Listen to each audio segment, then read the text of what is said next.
Mamlakatimizda tadbirkorlik sohasiga berilayotgan e'tibor va yaratilayotgan sharoitlar tufayli ishbilarmonlar safi kun sayin ortib, joylarda savdo va ishlab chiqarish korxonalari ko'paymoqda.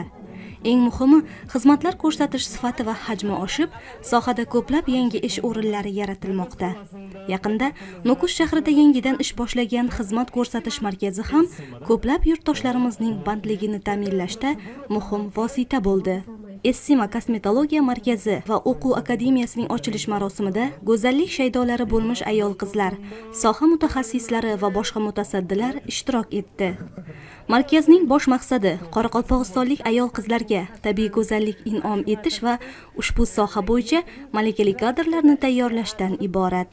O'quv akademiyasini tamomlagan kosmetolog-estetistlarga diplom beriladi. Kosmetologiya markazida malakali mutaxassislar tomonidan mijozlarga teri parvarishi va go'zallikni saqlash bo'yicha maslahatlar berilib, teri muammolarini aniqlash va ularni to'g'ri davolash usullarini tanlashda ham amaliy yordam ko'rsatiladi. Markazning ochilish marosimida so'zga chiqqanlar ta'kidlaganlaridek, kosmetologiya sohasi insonlarning sifatli hayot kechirishlarida muhim rol o'ynaydi. Chunki bu soha nafaqat tashqi ko'rinishni yaxshilashga, balki teri salomatligini mustahkamlash va teridagi kasalliklarning oldini olishga ham xizmat qiladi. Sababi zamonaviy kosmetologiya teriga chiroy bag'ishlash bilan birga unda uchrovchi muammolarni bartaraf etib, turli kasalliklarni davolashda yangi usullarni taklif etadi. Assalomu alaykum. Bugun mene poytaxtimizda doktor Simbatning Shulkin mestiruvinde Qoraqalpog'istonda eng dastlabkilardan bo'lib Essima akademiyalik o'quv o'rayi ochildi. Albatta bu yerda kosmetologiya olamining ko'plagan bilim sirlari o'rgatilib oldinda barcha hayol qizlar, go'zallikqa xumar hayol qizlar desakda asra aytgan bo'lmaymiz. Kosmetologiya olamining bilim ham ilm sirlarini doktor Simbat xonim ham uning alдағы vaqtda tajribali shogirdlaridan o'rganadi. Demak, bugungi ashula saltanatini birgalikda tomoshalaymiz. Marhamat.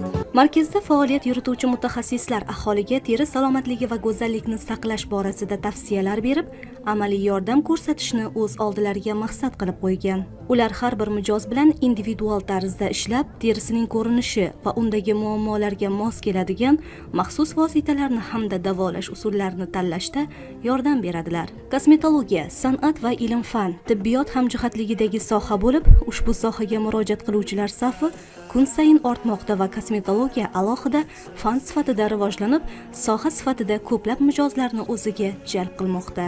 Shularni inobatga olgan 15 yillik tajribaga ega dermatokosmetolog Simbat Asanova o'zining tadbirkorlik faoliyatini yanada kengaytirib, Essima kosmetologiya markazi va shu soha bo'yicha o'quv markazi ochishga qaror qildi. 1999-2006 yillarda Toshkent pediatriya tibbiyot institutining Nukus filialida ta'lim olib, 2006-2008 yillarda dermatologiya va tibbiy kosmetologiya yo'nalishida Toshkentda klinik ordinaturani o'tagan Simbat Asanova xalqimizga sifatli kosmetologiya xizmatlarini ko'rsatishni o'z oldiga maqsad qilib qo'ygan.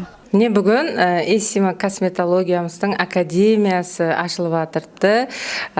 Sonmen bugun ko'p odamlardan kelib menga quvonishimni bo'lishib o'tirganina ko'p minnatdorman. Ulim aytganda, bizning maqsadimiz tek qana o'zim 15 yil davomida o'zligimcha жұмыс істеп kelganman. Hozirda endi shogirdlarni tayyorlauga, to'g'ri yo'l ko'rsatuvga, kosmetolog, estetist qilib chiqaruga ham elimizda xalqimizning slow qizlarin yelida go'zal qiluvga umtiluvina o'zimning ulusimni qo'shmoqchiman. Ulim aytganda, bu akademiyamiz imенно kosmetologiya tarafında bo'ladi. Kimde shu kosmetologiya tarafini yaxshi o'rganib olib, sol yo'ldan ketib, o'zining o'z жұмысын jeki ishlab keta olsa, men ham qattiq quvonchli bo'lar edim. So'g'an shu akademiyani imенно poytaxtning o'rayida ochib, qizlarga qulaylik tug'dirib, hamma praktически жаңағы оборудованияларimiz bilan ta'minlab, zo'r natija ko'rsatuvga erishamiz degan umiddaman.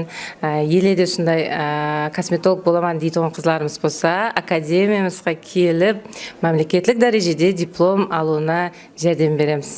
Uning bu sa'y-harakatlari jamiyatda ayollarning o'ziga bo'lgan ishonchi va o'zini qadrlash tuyg'ularini yanada mustahkamlashga ham xizmat qiladi.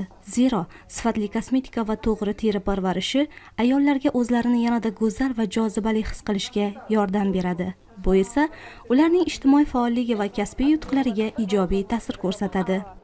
Bugun Nukus shahriga Esima kosmetologiya akademiyasining ochilishiga tashrif buyurdik. Toshkent shahridan doktor Simbatni ishlariga omad tilaymiz. Albatta kosmetologiya bu go'zallik bilan, meditsina bilan bog'liq bo'lgan fan. Kosmetologiyaga qiziquvchilar juda ham ko'p, chunki kosmetologiya fan sifatida, alohida soha sifatida keyingi yillarda rivojlanib boryapti.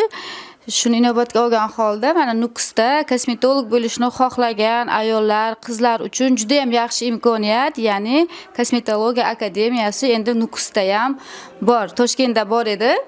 Endi Nukusda ham bor. Shunga kelib o'qishlaringizni, o'zlaringiz ustlaringizda ishlashlaringizni tavsiya qilamiz. Chiroyli bo'lish uchun yuzlaringizni, yoshliklaringizni ushlab qolish uchun albatta doktor kosmetologga murojaat qilishlaringiz kerak, ya'ni doktor Simbatga. Esima klinikasiga chaqirishgan ekan, shunga keldik. Shu vrach, kosmetolog, dermatolog Simbatga omad tilaymiz. Bular shu akademiya ochishgan ekan.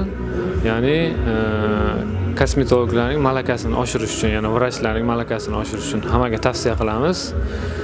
Bu klinikani shu respublika bo'ylab hamma joyda ochilishini tilab qolamiz.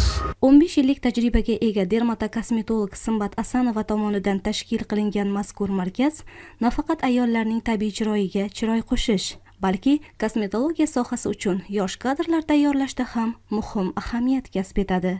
Bizlerдің ең dastlabki maqsadimiz Qoraqalpog'istonдағы hayal qizlarimizga tabiiy go'zallikni in'om etу hisoblanadi. Men o'sha doktor Simbat apaning dastlabki ең birinchilardan bo'lgan shagirdi bo'lib hisoblanaman. Ham o'zining qo'lida 1 yil davomida o'qib, odan keyin o'zimning o'sha qiziquvchiligim ham ko'rsatgan minetlerim, жұмысларымды unattırıp, сөйтіп өзінің қасында істеп отырған шәкіртнің бірі болып hisoblanaman. Қазір 4 жыл болды осы жерде істеп отырғаныма. Ham өзімде осы шәкіртлер таярланып отырды, сол шәкіртлерге де өзімнің үйренген затларымды үйретіп отырман. Ham келешекте де көп үйренетін затларым көп деп ойлаймын. Сол мына халқымыздың go'zal qizlarimizni және де сұлулығына сұлулық қосу үшін sizlerді de müracaat etip kalamız. Kosmetologik center orayına ham Esima kosmetologiya centrimizga müracaat etip kalamız. Hamеңізді күтеміз.